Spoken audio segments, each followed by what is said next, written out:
করতেন। এক কালো মহিলা সাহাবী বিশ্বনবীর কাছে এসেছে। বিশ্বনবী বললেন, লা ইয়াদখুলান্নাল জান্নাতা সাফরা ওয়ালা সাওদা।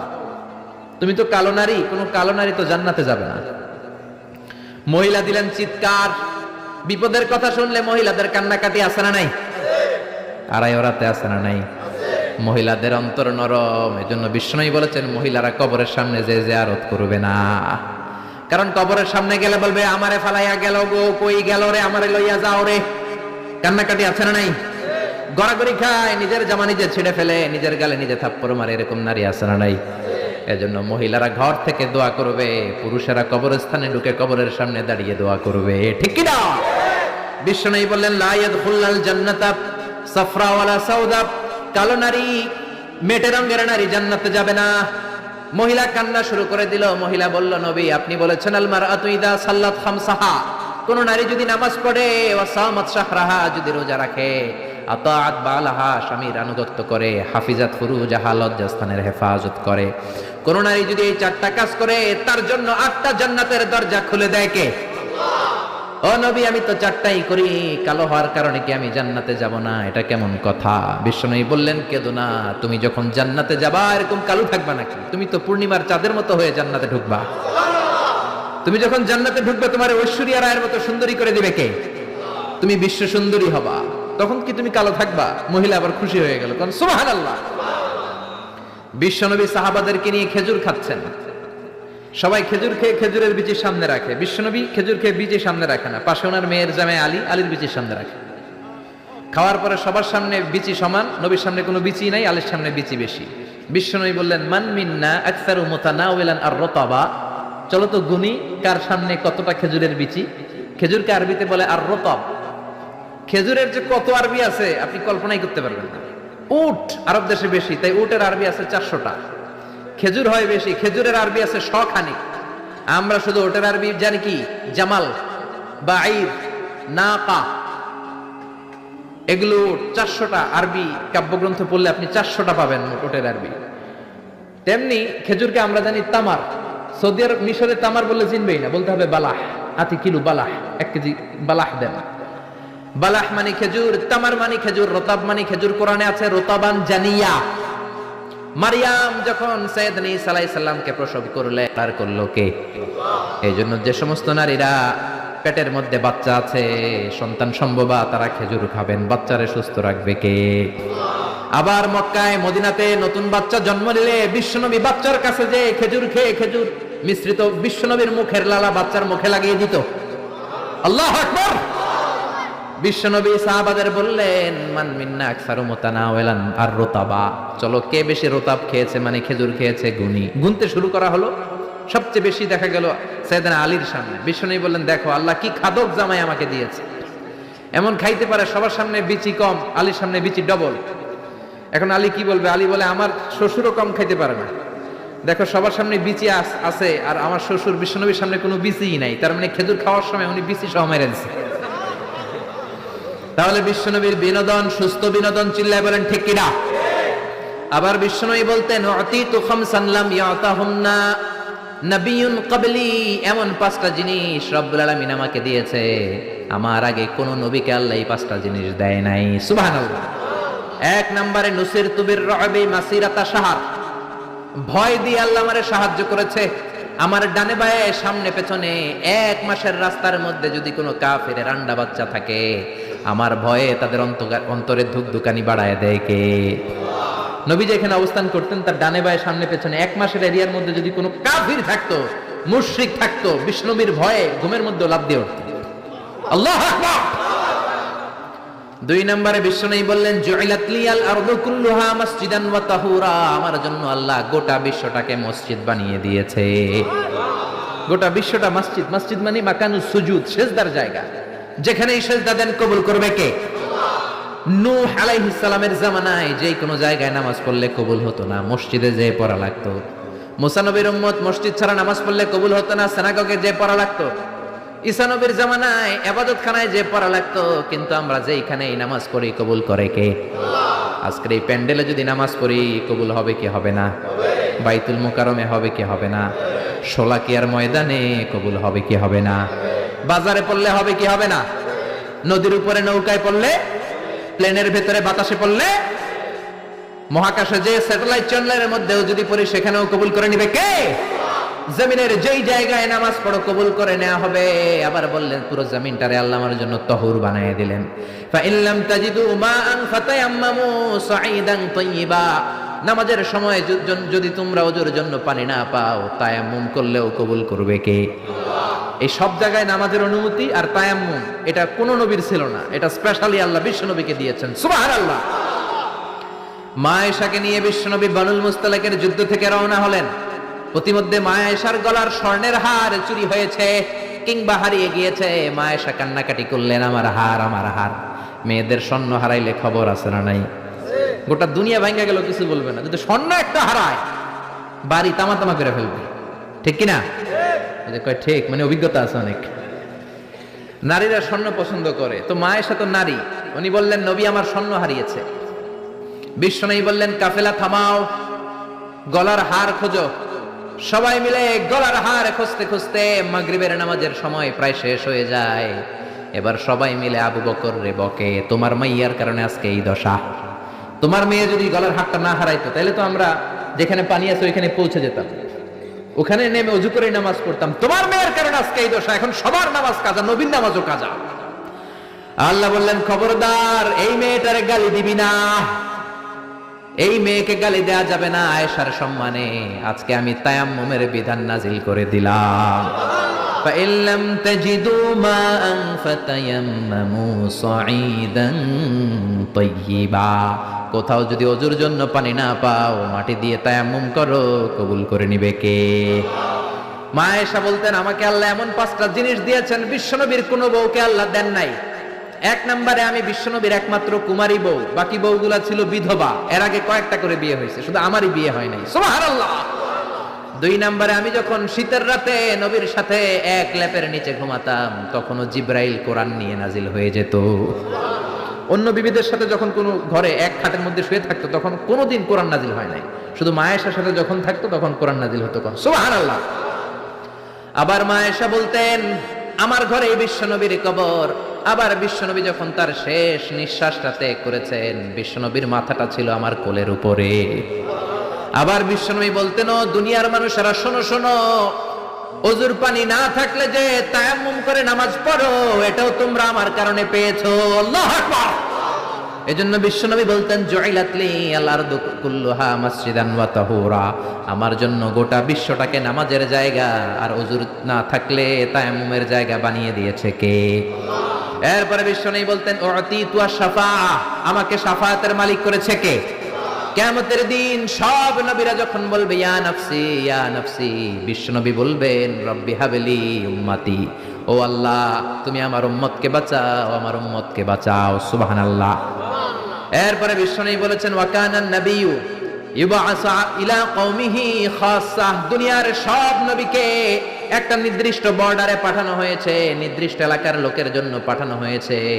আমি বিশ্বনবীর নবুয়তির কোনো বর্ডার নাই, গোটা বিশ্বের জন্য আমার নবী বানিয়ে পাঠানো হয়েছে। এই জন্য আমি বিশ্বনবী, চিল্লায় কোন আল্লাহু আকবার। বিশ্বনবী শুধু পুরুষদের নবী নয়, শুধু নারীদের নবী নয়, শুধু সাদা লোকদের নবী নয়, শুধু নিগ্রো আর কালো লোকদের নবী নয়, শুধু আরবদের নবী নয়। বিশ্বনবী আদম নবী থেকে শুরু করে কিয়ামত পর্যন্ত যত মানুষ যত জিন পৃথিবীতে আসবে সবার জন্য বিশ্বনবীকে নবী বানিয়েছে কে? বিশ্বনবীর যদি কোনো নবীরাও না মানে ওই নবীর নবুয়তিও ক্যান্সেল করে দিবে কে? এজন্য আল্লাহ বললেন মুহাম্মাদুর রাসূলুল্লাহি ওয়াল্লাযীনা মাআহু আশিদ্দাউ আলাল কুফফারি রুহামাউ বাইনাহুম। মুহাম্মদ হলেন আল্লাহর রাসূল। কার কথা? ঘুম আসতেছে? জিমায় পড়ছেন? তাকবীর দেন, লিল্লাহি তাকবীর। নবীর কথা বলে আল্লাহ বললেন ওয়াল্লাযীনা মাআহু, নবীর সাথে যারা চলে। নবীর সাথে কারা চলতো? সাহাবারা। জোরে বলেন কারা? এবার আল্লাহ সাহাবাদের কথা বলছেন ওয়াল্লাযীনা মাআহু, নবীর সাথে যারা চলতো। আশিদ্দাউ আলাল কুফফার, কাফেরদের ব্যাপারে তারা বজ্র কঠোর। রুহামাউ বাইনাহুম, নিজেদের ব্যাপারে তারা পুষ্পকোমল। কাফেরদের ব্যাপারে সাহাবারা বজ্র কঠোর, নিজেদের ব্যাপারে তারা পুষ্পকোমল। কাফেরদের ব্যাপারে কোনো ছাড় নাই, মুশরিকদের সাথে জিহাদের ময়দানে কোনো ছাড় নাই। চিল্লায় এখন ঠিক কিনা? কিন্তু নিজেরা নিজেরা ভাই ভাই নিজেদের মধ্যে মহাব্বত আছে না নাই? এজন্য বিশ্বনবী বলতেন আমার সাহাবাদের মধ্যে দুই কিসিম আছে। কয় কিসিম? এক কিসিম নরম কিসিম, আর এক কিসিম গরম কিসিম। সুবহানাল্লাহ। আবু বকর নরম, কিন্তু ওমরে ফারুক গরম। জোরে কোন ঠিক কিনা? এজন্য বিশ্বনবী বলতেন খায়রুল কুরুনি করনি, সবচেয়ে সেরা যুগ আমি নবীর যুগ, সুম্মাল্লাযীনা ইয়ালুনাহুম, তারপরে সাহাবাদের যুগ, সুম্মাল্লাযীনা ইয়ালুনাহুম, তারপরে তাবেঈদের যুগ। ঠিক কিনা? সাহাবারা হচ্ছে এই পৃথিবীর শ্রেষ্ঠ সন্তান, তাদের চেয়ে শ্রেষ্ঠ সন্তান পৃথিবী জন্ম দিতে পারে নাই। চিল্লায় বলেন ঠিক কিনা? এজন্য সাহাবাদেরকে ভালোবাসার দরকার আছে না নাই?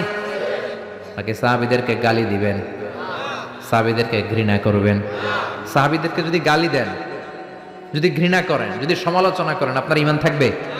কথা বলেন, ঈমান থাকবে? এজন্য নবী বললেন খবরদার, লা তাসুব্বু আহাদাম মিন আসহাবি, আমার সাহাবীদেরকে গালি দিও না। সাহাবাদেরকে ভালোবাসা হলো ঈমান, সাহাবীদেরকে ঘৃণা করা হলো কুফরি। ঠিক কিনা? আয়াতুল ঈমানি হুব্বুল আনসার, সাহাবীদের ভালোবাসা হচ্ছে ঈমানের আলামত। আয়াতুন নিফাকি বুগদুল আনসার, সাহাবীদেরকে ঘৃণা করা হচ্ছে মুনাফিকের আলামত। চিল্লায় বলেন ঠিক কিনা? এজন্য বিশ্বনবী বলতেন আমার সাহাবারা এক একটা সুপারস্টার। আমরা বলি Mashrafe Bin Mortaza superstar, Salman Khan superstar, Hrithik Roshan superstar, Aamir Khan superstar, Donald Trump superstar, Shakib Al Hasan superstar. বলি না আমরা? আমাদের সুপারস্টার হচ্ছে সেলিব্রিটিরা। বিশ্বনবী বলেছেন নো, আসহাবি কান নুজুম, মাই কম্প্যানিয়নস আর দ্য সুপারস্টার। আমার সাথীরা, আমার সাহাবারা সুপারস্টার।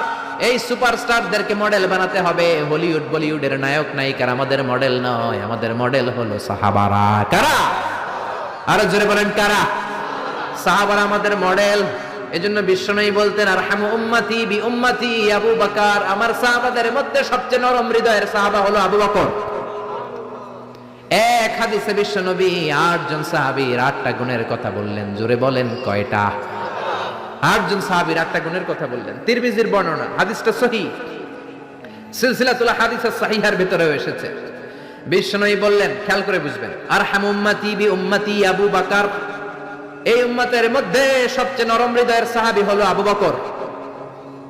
2 নম্বরে বললেন ওয়াশাদ্দুহুম ফি আমরিল্লাহি উমর, কিন্তু আল্লাহর দ্বীনের ব্যাপারে সবচেয়ে কঠোর হলো, জোরে বলেন কঠোর হলো। 3 নম্বরে বললেন ওয়া আসদাকুহুম হায়ান উসমান, সবচাইতে লজ্জাশীল সাহাবী হলো আমার উসমান। 4 নম্বরে বললেন ওয়াকদাহুম আলী, বিচারের রায় সবচেয়ে ভালো দিতে পারতো আমার মেয়ের জামাই আলী। 5 নম্বরে বিশ্বনবী বলেছেন ওয়া আকরাহুম লিকিতাবিল্লাহি উবাই ইবনে কাব, আল্লাহর এই কোরআনটা সবচাইতে সুন্দর করে যে সাহাবী পড়তে পারতো তার নাম হচ্ছে উবাই ইবনে কাব। আল্লাহু আকবার। ওয়া আ'লামুহুম বিল হালাল ওয়াল হারাম মুআয ইবনে জাবাল, হালাল হারামের ব্যাপারে সবচেয়ে বড় স্পেশালিস্ট সাহাবী ছিল মুআয ইবনে জাবাল। কোন সুবহানাল্লাহ। এরপরে বিশ্বনবী বললেন ওয়া আফরাদুহুম যায়েদ, ফারায়েজের হিসাব জানে যায়েদ। আলা ইন্না লিকুল্লি উম্মাতিন আমিনুন ওয়া আমিনু হাযিহিল উম্মতি আবু উবাইদা ইবনুল জাররাহ, সব জাতির মধ্যে বিশ্বস্ত একজন লোক থাকে, আমার সাহাবীদের মধ্যে সবচেয়ে বিশ্বস্ত সাহাবী আবু উবাইদা ইবনুল জাররাহ। সুবহানাল্লাহ। জোরে কোন সুবহানাল্লাহ। কয় সাহাবীর কথা বললেন? আরো জোরে বলেন, মনে থাকবে? প্রথমে বললেন আরহামু উম্মতি বি উম্মতি আবু বকর, আমার উম্মতের মধ্যে সবচেয়ে দিল দরিয়া রহম দিল আবু বকর। এত নরম হৃদয়ের সাহাবা পুরো সাহাবী গোষ্ঠীর মধ্যে কেউ ছিল? বিশ্বনবীর হিজরতের সাথী, বিশ্বনবীকে সঙ্গ দিয়েছেন, ভালোবেসেছেন। বিশ্বনবী একদিন আবু বকরকে বললেন আবু বকর হয়তো মক্কায় টিকা যাবে না, আমাদেরকে মদিনায় হিজরত করতে হবে। যেই দিন এই ইঙ্গিতটা বিশ্বনবী আবু বকরকে দিয়েছেন, ওই দিন থেকেই সাইয়েদনা আবু বকর হিজরতের জন্য রেডি। সুবহানাল্লাহ। যেদিন হিজরত করবেন সাহাবীদের চোখ ফাঁকি দিয়ে বিশ্বনবী আবু বকরের ঘরে গেলেন, ডাক দিলেন আসসালামু আলাইকা ইয়া আবু বকর। আবু বকর ঘরে আছো কিনা? ডাক দিতে দেরি, ব্যাগ নিয়ে আবু বকরের বের হতে দেরি হয় না। আল্লাহু আকবার।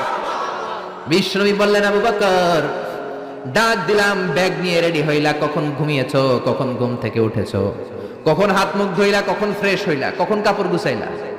আবু বকর বলল নবী যখন বলেছেন হিজরতে আপনার সাথে আমার যাওয়া লাগবে, ওই দিন থেকে আজ পর্যন্ত আমি আবু বকর আমার পিঠটার বিছনাতে লাগাই নাই। ওই রাতে সাইয়েদনা আবু বকর যেই সওয়াব কামিয়েছেন ওই সওয়াবটাকে যদি একটা পাল্লায় রাখা হয়, পৃথিবীর আমাদের সব সওয়াবগুলো যদি আরেক পাল্লায় রাখা হয়, ওই হিজরতের রাতের সওয়াবটা আবু বকরের যে সওয়াবটা, ওই আবু বকরের সওয়াবের পাল্লাটা মুহূর্তের মধ্যে ভারী হয়ে যাবে। সুবহানাল্লাহ, আসতে বলেন।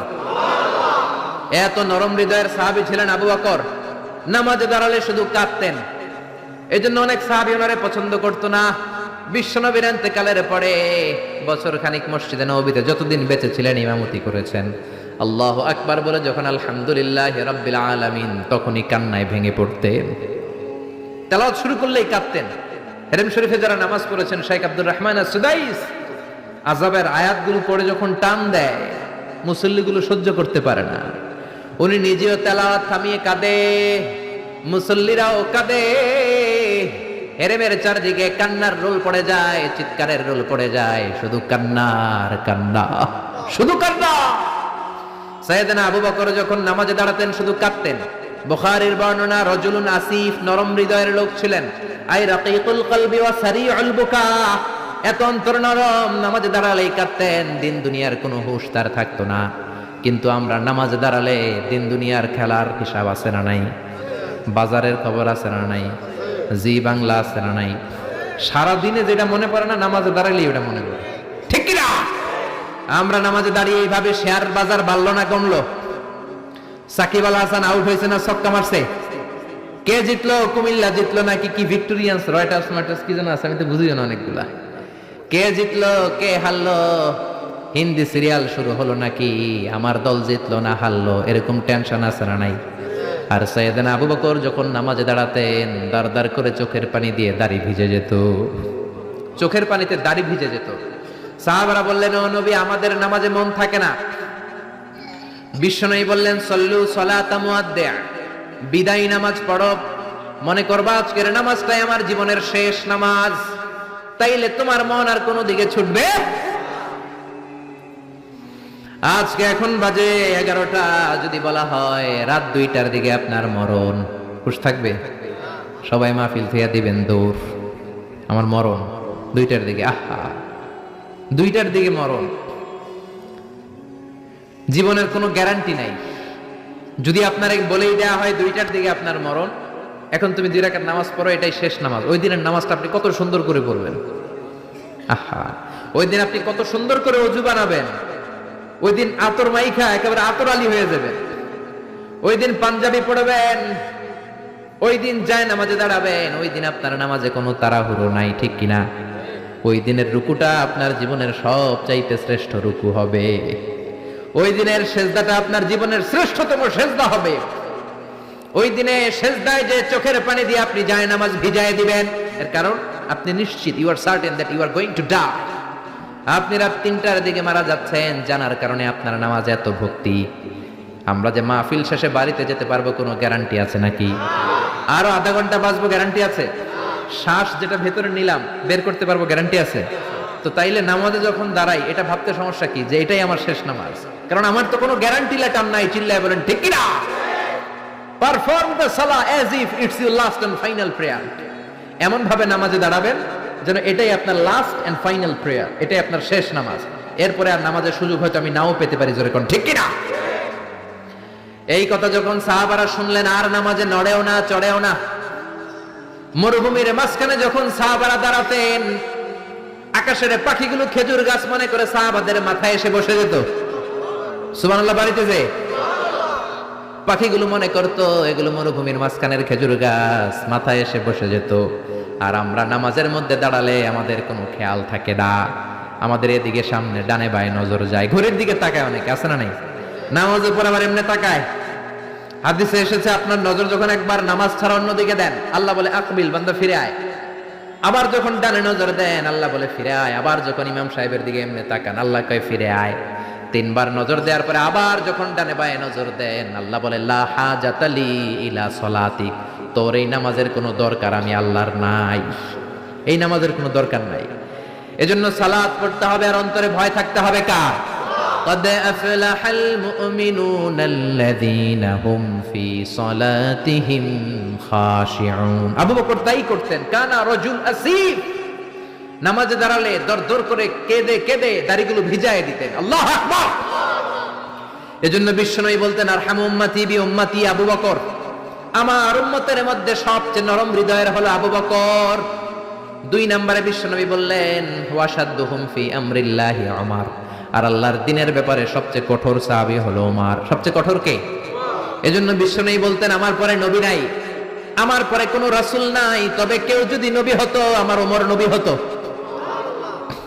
লা নবিয়্যা বা'দি ওয়ালা রাসূলা, আমার পরে কোনো রাসূল নাই, কোনো নবী নাই, তবে লাউ কানা বা'দি নাবিয়্যুন লাকানা উমর, যদি নবী হওয়ার যোগ্যতা কারো থেকে থাকে আমার ওমরের আছে।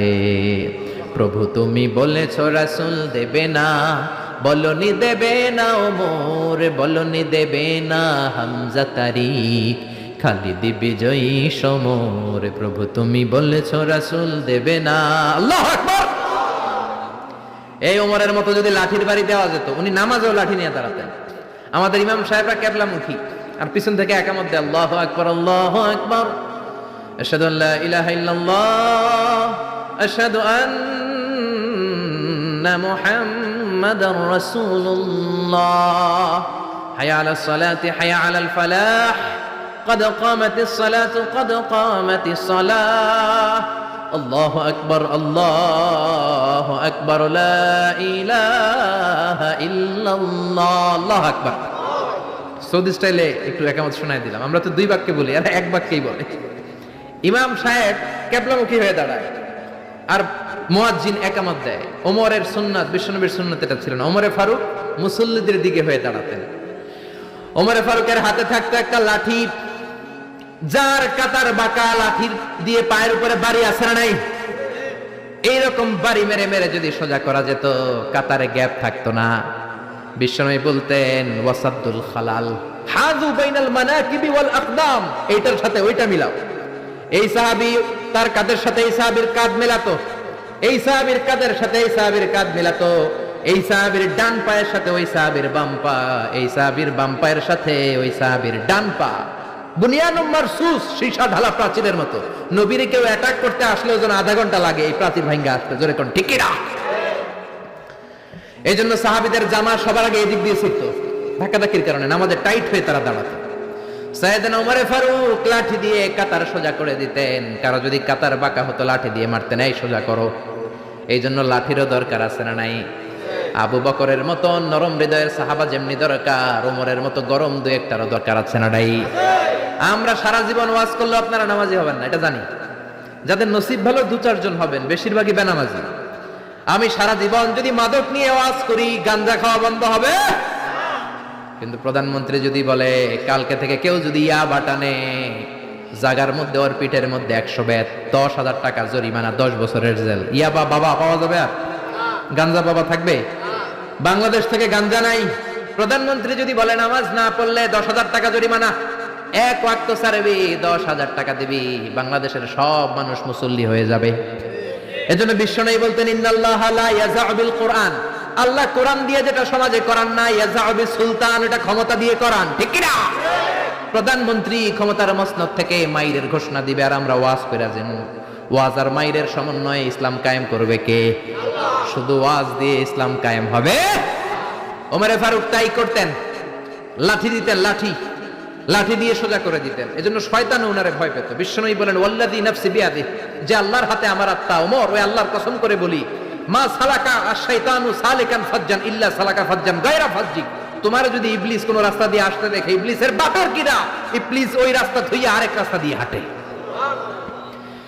ওমর তোমার যদি শয়তান দেখে তুমি এই দিক দিয়ে আসো, শয়তান জীবনে এই রাস্তা দিয়ে চলবে না, আরেক রাস্তা দিয়ে শয়তান দেয় দৌড়। ও মিয়া, যেই লোকরে শয়তান ডরায় ওই লোকের ঈমানটা কেমন ছিল জোরে বলে আল্লাহু আকবার। মুনাফিকের বাচ্চারা ভয় পেত ওমরে ফারুককে, জমের ভয়। এমনকি বিশ্বনবীর বিবিরাও ভয় পেত। বিশ্বনবীর বিবিরা মাঝে মাঝে নবীরে ধরতো, ও নবী আমার এইটা লাগবে ওইটা লাগবে। বিশ্বনবী বললেন লাগবে লাগবে বললে তালাক দিয়ে দিব, যাও তালাক দিয়ে দেব। ধনী সাহাবীর কাছে যে বিয়ে বসো, আমি নবীর কাছে থাকলে এইভাবেই থাকতে হবে। কিন্তু বিবিরাও ছাড়ার পাত্র না। সব বিবিরা একবার বিশ্বনবীরে ধরলেন, ধরে বলে ও নবী, আয়েশার বাড়িতে যেদিন থাকেন ওই দিন সাহাবীরা বেশি বেশি হাদিয়া পাঠায় কেন? আমাদের ঘরে যেই দিন থাকেন হাদিয়া পাঠায় না কেন? আচ্ছা, ইমাম সাহেবের বাড়িতে কে হাদিয়া পাঠাবে, কি গিফট দিবে তার, এটা কি উনার বিষয়? যিনি দিবে এটা উনার বিষয়, ঠিক কিনা? বিবিরা বললেন আমাদের ঘরের জন্য হাদিয়া পাঠায়, আপনি মসজিদে এলান দিয়ে দিয়েন। বিশ্বনবী কয় আমি পারুন না, বিবিরা কয় পারতেই হবে। বিশ্বনবী বললেন না না, আমি এই কথা মসজিদে বলতে পারবো না। বিবিরা বললেন আপনি বলতেই হবে। ইন দা মিন টাইম দরজার বাইরে থেকে কে যেন সালাম দিল, আসসালামু আলাইকুম ওয়া রাহমাতুল্লাহ। বিশ্বনবী বললেন ওয়া আলাইকুম আসসালাম। বিশ্বনবী বুঝলেন সালামটার কারণ এটা ওমরের সালাম।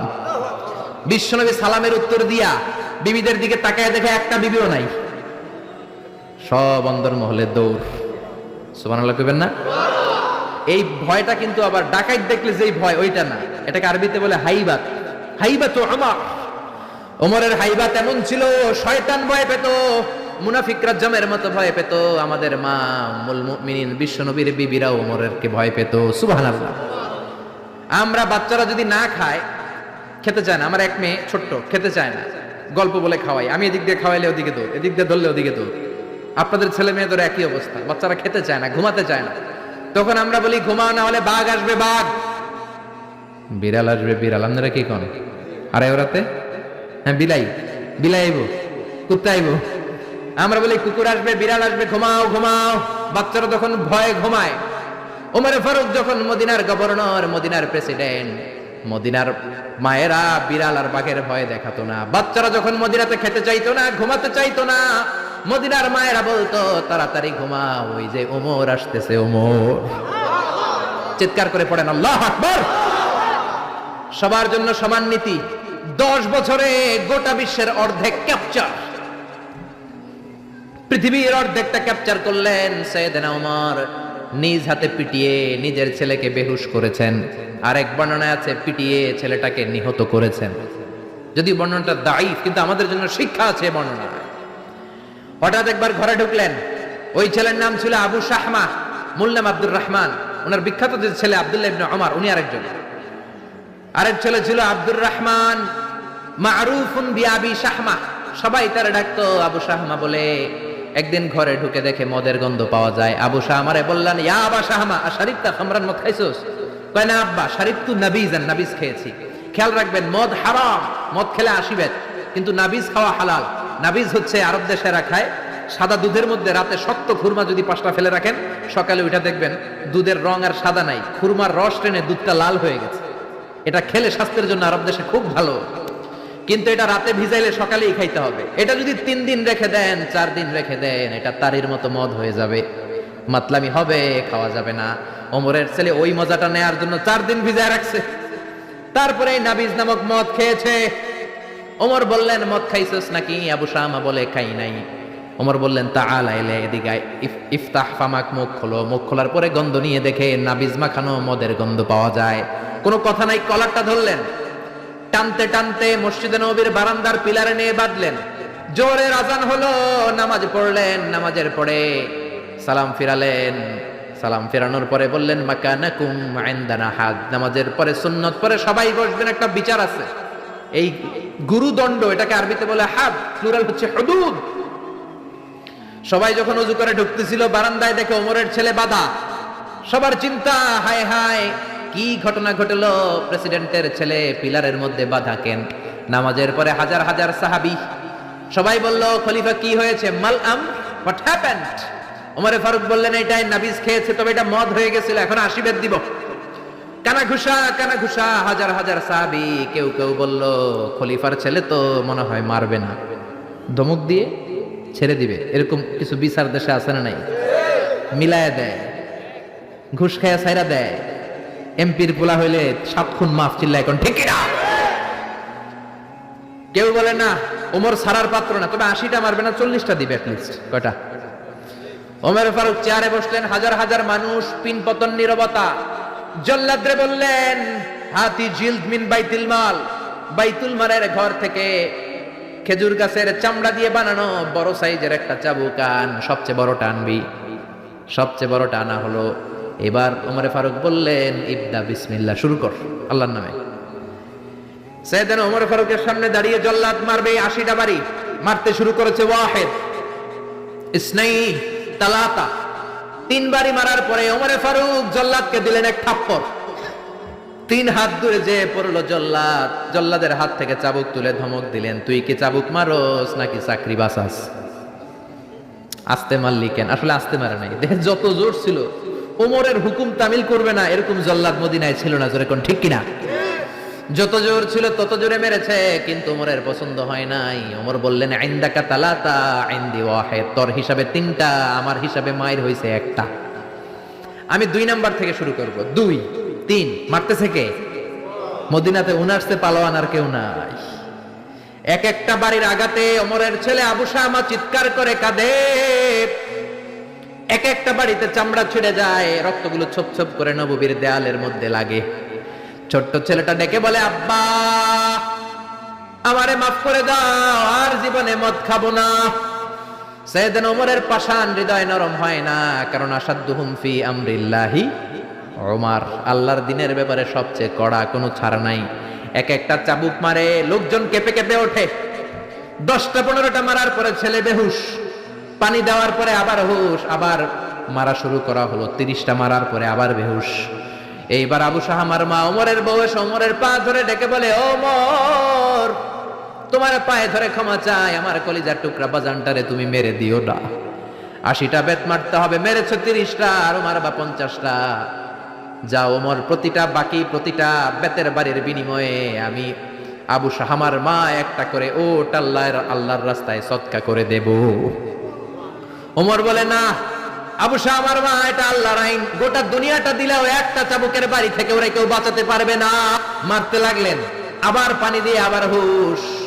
ওমরের বাড়ি যে খেয়েছে সে বুঝেছে। 50টা বাড়ি মারার পরে আবু শাহামা দুনিয়া থেকে শেষ। রাগে ওমর গড়গড় করছেন, বললেন, এই বেয়াদবটারে গোসল করা, জানাজা দে, কবর দে। কবর দেওয়ার পরে কবরের উপরে মারা শুরু করছে। 51 52 53 80টা চাবুক মারার পরে আল্লাহরে ডেকে বলে, আল্লাহ আমার ছেলে হওয়ার কারণে কোনো পার্সিয়ালিটি করি নাই, বিচারে 2 নাম্বারই করি নাই।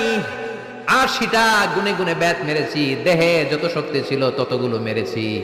কিয়ামতের ময়দানে জালিম ওমর বলে, তুমি কিন্তু আমারে ডাকতে পারবা না আল্লাহ, জালিমদের কাতারে আমারে উঠাতে পারবা না, আমারে জালিম বলতে পারবা না।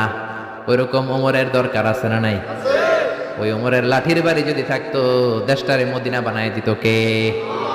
চোরদের হাত যদি কাটা যেত, দেশটারে সুন্দর করতো কে? একটা জিনাখোরের ফাঁসি যদি বাইতুল মুকাররমের স্কয়ারের মধ্যে দিয়ে দেয়া হতো, এরপরে আর জিনা হতো? একটার ফাঁসি হয়ে গেলে আর তনুর মতো কোন নারীকে ধর্ষিতা হওয়া লাগতো না, খাদিজার মতো কোন মেয়েকে কেউ কোবানোর সাহস পেত না। জোরে বলেন ঠিক কিনা? একটা চোরের হাত জুমার নামাজের পরে বাইতুল মুকাররমের স্কয়ারের সামনে যদি কেটে দেয়া হয়, আর কোন চোর পাওয়া যাবে নাকি? জোরে বলেন। তবে আমচোর, জামচোর, কলাচোর ওই চোর না, যেই চোরগুলো বড় বড় জিনিস চুরি করে, ব্যাংক চুরি করে, দেশের টাকা চুরি করে, এক কলমের খোঁচায় 1000 কোটি টাকা চুরি করে, ওই চোরদের হাত কাটতে হবে। শেয়ার বাজার খায়া ফেলায়, হলমার্ক খায়া ফেলায়, দেশের টাকা খায়া ফেলায়, সুইজারল্যান্ডে সব টাকা পাঠায়, এরকম বড় বড় চোর আছে না নাই? ইসলামী বিচার যদি শুরু হয়, আগে বড় চোরদের বিচার দিয়ে শুরু হবে। চিল্লায় বলেন ঠিক কিনা? এই জন্য বিশ্বনবী বলতেন, আসাদুহুম ফি আমরিল্লাহি ওমর, আল্লাহর বিধান বাস্তবায়নে সবচেয়ে কঠোর ছিল ওমর। এক নারী এসে বলল, ওমরে ফারুক, আমার স্বামী আমারে তালাক দিয়েছে 100টা। কয়টা? শুনতেছেন? একটু জিমাই গেলেন মনে হয়। আমার স্বামী আমাকে 100 তালাক দিয়েছে। কয় তালাক? আসলে দিতে হবে কয় তালাক? তাও একটা একটা করে, ঠিক কিনা? ওমরে ফারুক ডেকে আনলেন, স্বামীরাও আনলেন, বউরে আনলেন। ও স্বামী, কয় তালাক দিছো? কয় 100টা দিছি। ওমরে ফারুক বললেন, তালাক হচ্ছে মিন শাআইরিল্লাহ, এটা আল্লাহর নিদর্শন। আল্লাহর নিদর্শন নিয়ে ফাইজলামি করার অনুমতি তোরে দিছে কে? 3 তালাকে তোর বউ তালাক, বাকি 97 তালাক তোর পিঠের উপরে পড়বে। সুবহানাল্লাহ। বাড়িতে যে বউরে 100 তালাক দিছে এক ডাকায়, ওমর ফারুক বললেন, 3 তালাকে তোর বউ তালাক, বাকি 97 তালাক তোর পিঠে। এজন্য লাঠির দরকার আছে না নাই? ওমর ফারুক জোহরের নামাজের ইমামতি করলেন। নামাজের পরে দেখলেন একদল লোক গোল হয়ে বসে জিকির করে। আসরের পরেও দেখলেন গোল হয়ে জিকির করে। মাগরিবের পরে দেখলেন সব লোক কাজে চলে যায়, ওই একদল লোক জিকির করে। ওমরে ফারুক বললেন, মান আনতুম, তোমরা কারা? কয় নাহনু আল মুতাওয়াক্কিলুনা আলাল্লাহ, আমরা আল্লাহর উপর তাওয়াক্কুলকারী। তো কাজবাজ নাই, খালি জিকির করো। খাও দাও কিভাবে? কয় আমাদের জিকির দেখে লোকজন খানা দিয়া যায়। ওমরে ফারুক বললেন, তাহলে তো তোমরা মুতাওয়াক্কিলুনা আলাল্লাহ নও, তোমরা হচ্ছে আল মুতাওয়াক্কিলুন বা'দুকুম আলা বা'দ, একে অপরের উপর তাওয়াক্কুলকারী। যারা তোমাদের জন্য রুটি নিয়ে আসছে এদের উপর তাওয়াক্কুলকারী। কে বলেছে নামাজের পরে বসতে? ফাইদা কুদিয়াস সালাতু ফান্তাশিরু ফিল আরদ ওয়াবতাগু মিন ফাদলিল্লাহ। নামাজ শেষ তো বের হয়ে যাও, ছাত্র যাবে স্কুলে, জনপ্রতিনিধি যাবে, মেম্বার অফ দ্য পার্লামেন্ট যাবে পার্লামেন্টে, শিক্ষক যাবে কলেজে, যারা ব্যবসায়ী তারা যাবে বাজারে। তোমরা কোনো কাজ করো না, বসে থাকো কেন? খবরদার, আজকের নামাজের পরে যদি কোনো নামাজের পরে যদি গোল হয়ে বসে থাকতে দেখি, পিটাইয়া মসজিদে নববী থেকে বের করে দেব। কাজ করতে যা, এলাকায় যে কাজ কর, বিবি বাচ্চার খবর নিয়ে চিল্লা এখন ঠিকই না, ছাড় দেন নাই, পিটাইয়া মসজিদ থেকে বের করে দিয়েছেন। আল্লাহু আকবার। এজন্য বিশ্বনবী বলেছেন, আরহাম উম্মতি বি উম্মতি আবু বকর। সাহাবীদের মধ্যে সবচেয়ে কোমল হৃদয়ের অধিকারী কে ছিল? আর সবচেয়ে কঠোর কে ছিল? 3 নম্বরে বিশ্বনবী বললেন, ওয়াসদাকুহুম হায়ান উসমান, সবচেয়ে লজ্জাশীল সাহাবী উসমান। নারীরাও এত লজ্জাশীল ছিল না সাইয়েদনা ওসমান যতটা লজ্জাশীল ছিল। এখন আমাদের সমাজে লজ্জা শরমের বালাই নাই। কি করে আমরা বেশরম হব, বেলাল্লাপনা অশ্লীলতা কি করে ছড়াবো, এগুলো ট্রেনিং সেন্টার আমাদের ঘর। জি বাংলায় আমাদেরকে ট্রেনিং দেয়া হয়, শাড়িটা কেমনে পরলে শরীর বেশি দেখা যায়, পেট খালি, পিঠ খালি, কপালের উপর এক নক্তা আছে না নাই? জোরে কোন? কপাল পোড়া। প্রতিদিন আমরা ট্রেনিং প্রাপ্ত, প্রতিদিন জি বাংলা স্টার জলসায় শাশুড়ি আর বউয়ের মধ্যে কেমনে গিরিঙ্গি লাগানো যায় আছে নাই? বিশ্বনবী বললেন, ইদা লাম তাস্তাহি ফাসনা মা শিতা, যদি শরম না থাকে তোর যা মন চায় তাই করতে পারবি। এই জন্য আল হায়া শুআবাতুম মিনাল ঈমান, লজ্জা হলো ঈমানের অঙ্গ, যার লজ্জা নাই তার ঈমান। এজন্য লজ্জা শরমের দরকার আছে না নাই? বিশ্বনবী ছোট্টবেলা থেকেই লজ্জাশীল ছিলেন। বিশ্বনবীর দুধমা হালিমা, তিনি বলেন, 2 বছর মুহাম্মদ আমার দুধ খেলো, 5 বছর ছেলেটারে আমি পাললাম, 5 বছর লালন পালন করেছি, 5 বছরের মধ্যে শিশু মুহাম্মদকে আমি কোনোদিন কাঁদতে দেখি নাই। ব্যথা পেলেও মুহাম্মদ কাঁদে না, ক্ষুধা লাগলেও মুহাম্মদ কাঁদে না, শুধু লজ্জাস্থানের জায়গা থেকে কাপড়টা একটু সরে গেলে শিশু মুহাম্মদ কেঁদে দেয়। ছোট্ট বাচ্চা ব্যথা পায়, কাঁদে না। বিশ্বনবী কাঁদতেন না, ক্ষুধা লাগলে কাঁদতো না, লজ্জাস্থান থেকে কাপড় সরলেই কাঁদতো। বিশ্বনবীর বয়স 7 কিংবা 8। মক্কাতে কাবা নির্মাণ হবে। মক্কার সবাই কয়, আমরা সবাই এই কাজে অংশগ্রহণ করব, কাবা ঘর বানাইলে ওটাতে সওয়াব আছে না নাই? তো কিভাবে অংশগ্রহণ? পাথর কেটে কেটে পাথর দিয়ে কাবা বানাবে। সবাই পাথর টানে, বিশ্বনবীও টানে। বিশ্বনবীর বয়স 7 কিংবা 8, ওনার বয়সের ছেলেরা সবাই পরনের লুঙ্গি খুলে কাঁধের মধ্যে রেখেছে, আর কাঁধের উপরে একটা করে পাথর টানে যাতে ব্যথা না পায়। ছোট্ট বাচ্চারা লুঙ্গি খুলে ফেলে না? গ্রীষ্মকালে দেখবেন পুকুর একটা পাইলে লুঙ্গি ধুইয়া সবটি সাঁতার, আছে না নাই? পিড়াইয়া উঠানো যায় না, সবগুলো ডুবায়, চোখগুলো লাল করে ভূতের মতো হয়ে ওঠে। এলাকায় পুকুর টুকুর নাই বোধহয়? আছে আছে আছে। বিশ্বনবী লুঙ্গি খোলে না, সবগুলো সমবয়সের বাচ্চা লুঙ্গি খুলে ভাঁজ করে এখানে রেখে একটা পাথর টানে। আমার নবী 2টা করে টানে। সবাই টানে কয়টা করে? নবী টানে কয়টা করে? সব বাচ্চারা লুঙ্গি খোলা, বিশ্বনবীর লুঙ্গি পরনে। আবু তালেবের চোখে এটা পড়ল। আবু তালেব বলে, ও ভাতিজা মুহাম্মদ, তোমার বয়সের বাচ্চারা লুঙ্গি খুলে পাথর টানে, সবাই টানে একটা, তুমি টানো 2টা। কেন রে ভাতিজা, তুমিও লুঙ্গি খোলো, লুঙ্গিটা কাঁধে রেখে তারপরে পাথর টানো। বিশ্বনবী বললেন, না চাচা, আমার সমস্যা নাই, আমি লুঙ্গি খুলবো না। চাচা কই খোলো। আমরা অনেক বাচ্চাদেরকে বলি, আর তুই ছোট মানুষ, খোল বেটা, খোল খোল খোল, কিচ্ছু হবে না, বলি না? কখনো এগুলো বলবেন না। ও ছোট্ট হলে ওর একটা প্রেস্টিজ আছে না নাই? ওর একটা আত্মসম্ভ্রম বোধ আছে না নাই? এখনো যদি লুঙ্গি খোলা শিখান, অশ্লীলতা শিখান, তাহলে এই ছেলেগুলো হবে ডাকাত, এগুলোই হবে বাংলা ভাই, ইংরেজি ভাই, অঙ্ক ভাই, এগুলো হবে পিচ্চি হান্নান, এরশাদ শিকদার, কালা জাহাঙ্গীর, লতিফ সিদ্দিকীর মতো মন্ত্রী। ঠিক আরো আসতে বলেন।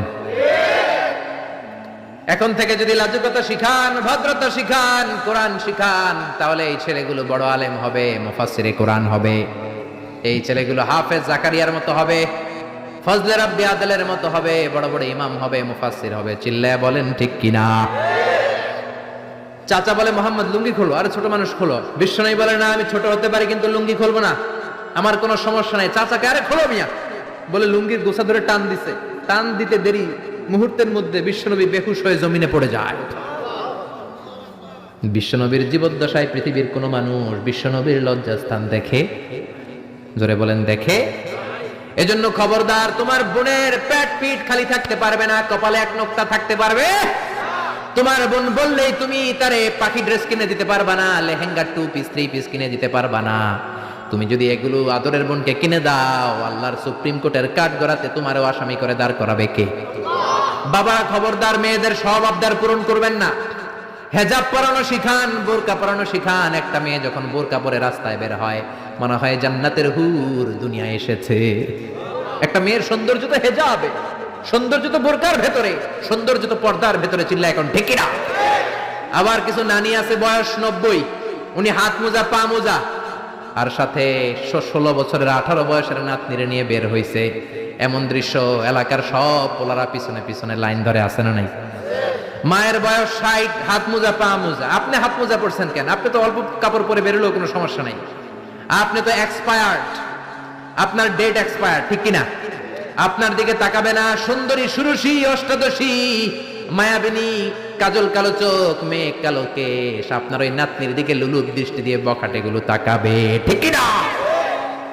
এজন্য খবরদার, মেয়েদেরকে পর্দা শিখান, মেয়েদেরকে ভদ্রতা শিখান, মেয়েদেরকে ইসলাম শিখান। ফ্যামিলিটারে জান্নাত বানায় দিতে পারে কে? এজন্য বিশ্বনবী বললেন ওয়াসদাকুহুম হায়াআন উসমান, সবচাইতে লজ্জাশীল সাহাবী ছিল কে? মনে থাকবে নি? ওসমান নামটা সুন্দর না? ছেলে পেলে হইলে এগুলো রাখেন, রাখবেন তো? কি রাখবেন?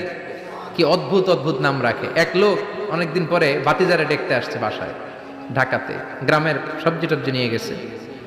তো ভাতিজারা বলে, ভাতিজা তোমার নাকি এক ছেলে এক মেয়ে? বলে জি চাচা, দোয়া করবেন, এক ছেলে এক মেয়ে, একটু ডাকো তোমার ছেলে আর মেয়েরে। ভাতিজা ডাক দিছে ব্রাশ ফায়ার, ব্রাশ ফায়ার শুই না চাচা দিছে দৌড়। ভাতিজাও পিছন থেকে দৌড়ায়, চাচাও দৌড়ায়। ভাতিজা কয় দাঁড়ান চাচা, চাচা কয় আমার বয়স 80 হয়েছে রে ভাতিজা, আমারে তুই ব্রাশ ফায়ার করিস না। ভাতিজা কয় চাচা এটা ওই ব্রাশ ফায়ার না, ছেলের নাম ব্রাশ, মেয়ের নাম ফায়ার। আছে না নাই? কিয়ামতের দিন আল্লাহ ইউদআউনা ইয়াউমাল কিয়ামাতি বিআসমাইকুম ওয়া বিআসমাই আবাইকুম, কিয়ামতের দিন আল্লাহ তোমাদের নাম ধরে, তোমাদের বাবাদের নাম ধরে ডাকবে। ফাহসিনু আসমাআকুম, তোমাদের নামগুলো সুন্দর করে রেখো। সুবহানাল্লাহ। রাখবেন? ওসমান নামটা রাখবেন তো? ছেলে হইলে রাখবেন, রাখবেন। এরপরে বিশ্বনবী বলেছেন ওয়াকদাহুম আলী, সবচেয়ে ভালো বিচারের রায় দিতে পারতো আমার মেয়ের জামাই আলী। বিচারের রায় হবে একটা কিতাব দিয়ে, কিতাবটার নাম কি? আপনাদের উচ্চ আদালত আর নিম্ন আদালতে তো এই কিতাব দিয়ে রায় হয় না? হাইকোর্ট সুপ্রিম কোর্টে এটা দিয়ে রায় হয় নাকি? এই কোরআনটা দিয়ে যদি সব বিচারের রায় হতো, কেউ মাজলুম হতো না। কোরআন দিয়ে রায় হলে ওই রায়ে কোনো স্কাইপি কেলেঙ্কারি থাকে? কোরআন দিয়ে রায় হলে ঘুষ খাওয়ার সুযোগ থাকে? কোরআন দিয়ে রায় হলে এক দলের কথা শুনে আরেক দলের উপর কোনো জুলুম করার সুযোগ থাকে?